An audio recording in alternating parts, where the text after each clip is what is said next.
Hello दोस्तों और भाइयों, मैं जा रहा हूँ आज प्रसिद्ध फेमस चावंड नगरी में। जो महाराणा प्रताप का स्मारक है वो आपको मैं जाकर दिखाऊंगा। कहाँ से आपका उदयपुर से रूट बनता है, उदयपुर से जो पड़ता है ये पूरा 60 किलोमीटर दूर है और परसाद अहमदाबाद हाईवे से परसाद से आपको लेफ़्ट लेके 12 किलोमीटर अंदर जाकर चावंड आपको मिलेगा। वहाँ पर छतरी बहुत फेमस है और महाराणा प्रताप स्मारक है। ये दोनों बहुत ही ज़्यादा फेमस है। कभी भी आप जाएँ तो आप वहाँ का इतिहास भी देख सकते हैं। बहुत वहाँ पे चामुंडा माता का जो मंदिर है वो मंदिर भी मैं आपको दिखाऊंगा। चलो मिलते हैं चावंड में।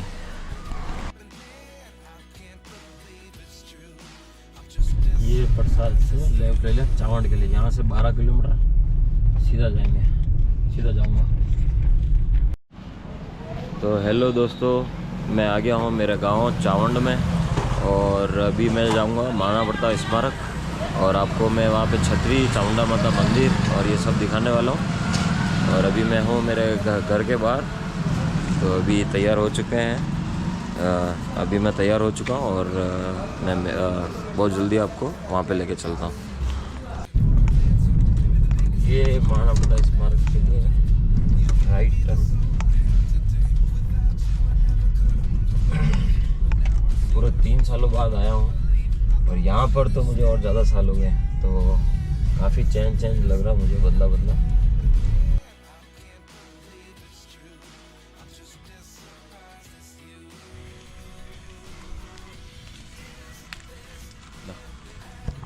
ब्लॉगिंग तो खुद ही करी पड़ा। हाँ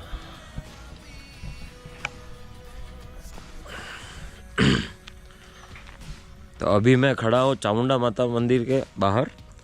तो ये देखिए,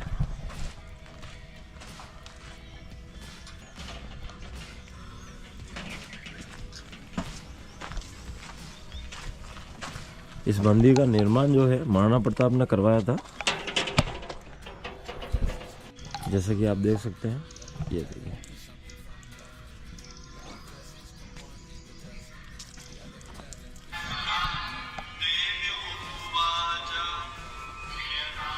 जय चामुंडा, चामुंडा माता जी। ऐसा कहा जाता है कि यहाँ पर ये मंदिर महाराणा प्रताप ने बनवाया था और जब वो युद्ध करने जा रहे थे तो उन्होंने पहले चामुंडा माँ से आशीर्वाद लिया और चामुंडा माँ ने उनको आशीर्वाद दिया कि ये युद्ध में विजय आपकी ही हो। ऊपर जाने का जो रास्ता है वो बंद है, तो पैदल ही जाना पड़ रहा है।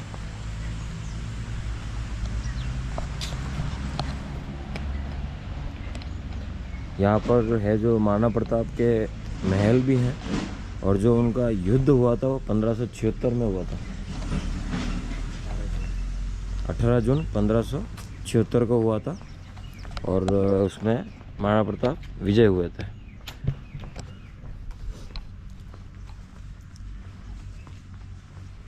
उनके साथ जो सपोर्ट में थे वो एक तो थे भामाशाह और एक थे जो भील। इन्होंने उनका सहयोग किया था। ये जो रास्ता है ऊपर, ये जो रास्ता है वो ऊपर स्मारक बना हुआ है।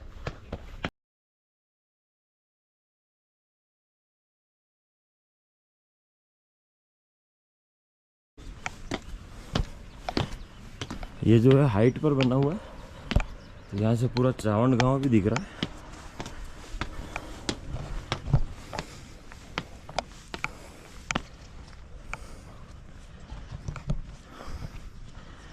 काफ़ी सुंदर नज़ारा है। बहुत सालों बाद आया हूँ मैं यहाँ पर। खुद का गांव है, उसके बाद भी ये देख सकते हैं।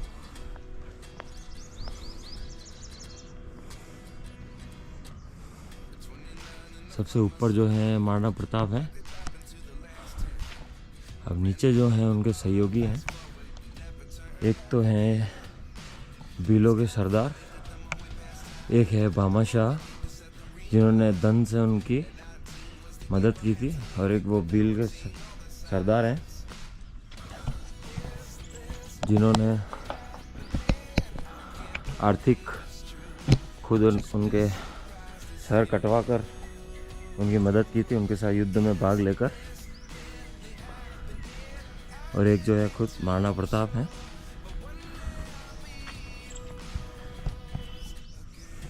मेवाड़ की जो धरोहर है उनका ये प्रतीक है।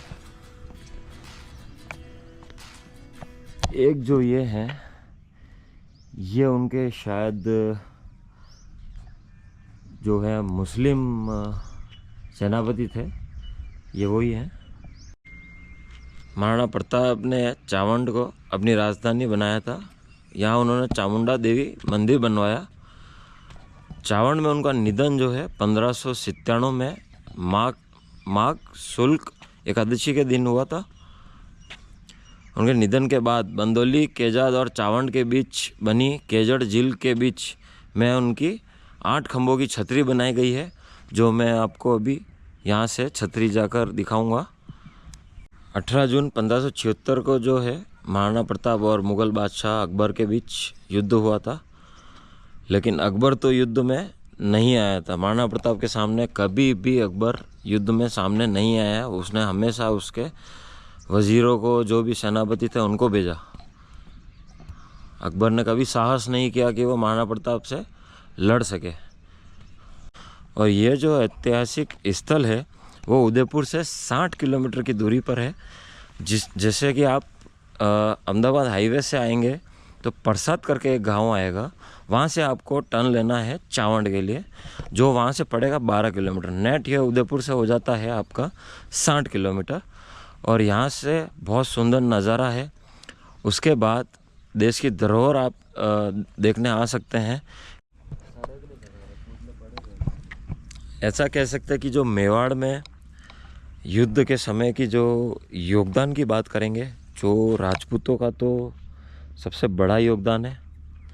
उसके बाद जो है जैन भामाशाह जो है वो जैन थे, उन्होंने सारी संपत्ति अपनी देकर मेवाड़ की लाज बचाई थी। और जो भीम सरदार थे, मतलब जो भील थे, भीलों के सरदार की मूर्ति यहाँ लगी हुई है। जो भील थे उन्होंने मुग़लों को जो जंगल में वगैरह आते थे, छुप कर आने की कोशिश करते थे, उनको तीर से, ऐसा कहते हैं, तीर से मार मार कर उनको ख़त्म कर देते थे। तो भीलों का भी बहुत बड़ा योगदान है। तो राजपूत, जैन और भील, इनका जो है बहुत बहुत बड़ा योगदान रहा है। महाराणा प्रताप का जो निधन है वो एक बार वो शिकार पर गए थे, तो धनुष का जो डोर होता है जिसे प्रत्यंचा कहते हैं, उसके कारण जो उनके चोट लग गई थी, वो जो आंत में लग गई थी, उस जो आंत का कुछ इलाज नहीं हो पाया, उसके कारण उनका निधन हो गया था। उसके बाद जो है छतरी बनाई गई थी, जो चावंड और केजड़ के बीच में आज छतरी कहा जाता है। और वहाँ पर 8 खंभों का स्तंभ लगाए गए हैं, जो मैं आपको बहुत जल्दी दिखाने वाला हूँ।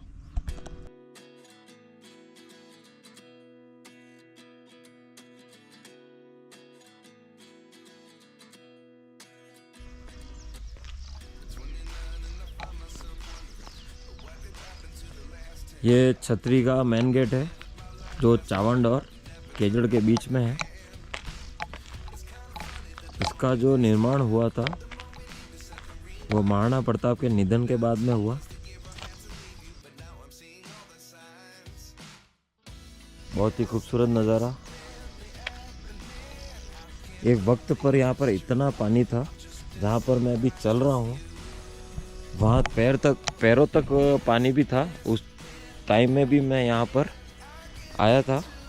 वैसे मैं हूँ इसी गांव का, पर उस टाइम जब भी मैं यहाँ आता था घर वालों के साथ में, तो यहाँ तक भी पानी होता था। अभी तो बहुत कम है यहाँ पर पानी। बहुत सारी चिड़िया हैं, आप देख सकते हैं। बहुत ही सुंदर नज़ारा है।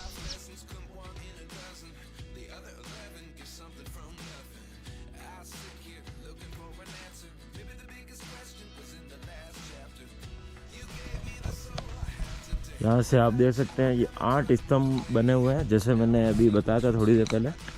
8 स्तंभ यहाँ पर बनाए गए हैं। महादेव जी का मंदिर बना हुआ है, शिवलिंग लगा हुआ है जैसा मुझे दिख रहा है जी। यहाँ पर शिवलिंग बना हुआ है, तो मैं पहले दर्शन कर लेता हूँ। यहाँ पर इतिहास और जो सुंदर नज़ारा दोनों आपको देखने मिलेगा। मेन बात यह है, कुछ और देखने आया ना है, इतिहास को ज़रूर देखना है। तो छतरी के 8 स्तंभ, सबसे बड़ा स्तंभ है, इसमें शिवलिंग भी है। और जस्ट इसके पीछे आप देख सकते हैं एक उधर है, बाकी 3 स्तंभ जो हैं वो ये हैं और 3 इधर है। टोटल 8 स्तंभ हो चुके हैं। यहाँ पर अभी लगता है कि काम करवाया गया है, नया नया लग रहा है, नया नया लग रहा है। और कुछ काम बाकी भी है। एक्चुअल में यहाँ पर टूरिस्ट नहीं आते हैं, तो यहाँ का काम आखिर स्लो ही होगा। जहाँ टूरिस्ट आते हैं, पैसा आता है गवर्नमेंट को, वो काम हमेशा तेज़ी से होते हैं और डेवलप होते रहते हैं। तो यहीं पर मैं अपना ब्लॉग ख़त्म करता हूँ, और अगली वीडियो में मैं मिलूँगा आपको थाईलैंड में। पूरे 10 दिन का मेरा टूर है, और मैं वहाँ का क्या चीज़ है, कैसा है, क्या वहाँ मिलता है, क्या थाईलैंड में ऐसा होता है, मैं सब कुछ आपको बताऊँगा। डीपली से डीपली चीज़ें, बारीक चीज़ें, जो भी आपका अगर क्वेश्चन भी है तो मुझे आप कमेंट में पूछ सकते हैं, तो मैं उसका भी आपको जवाब दूँगा। और तो मिलते हैं मेरे नेक्स्ट व्लॉग में। अभी के लिए जय श्री राम।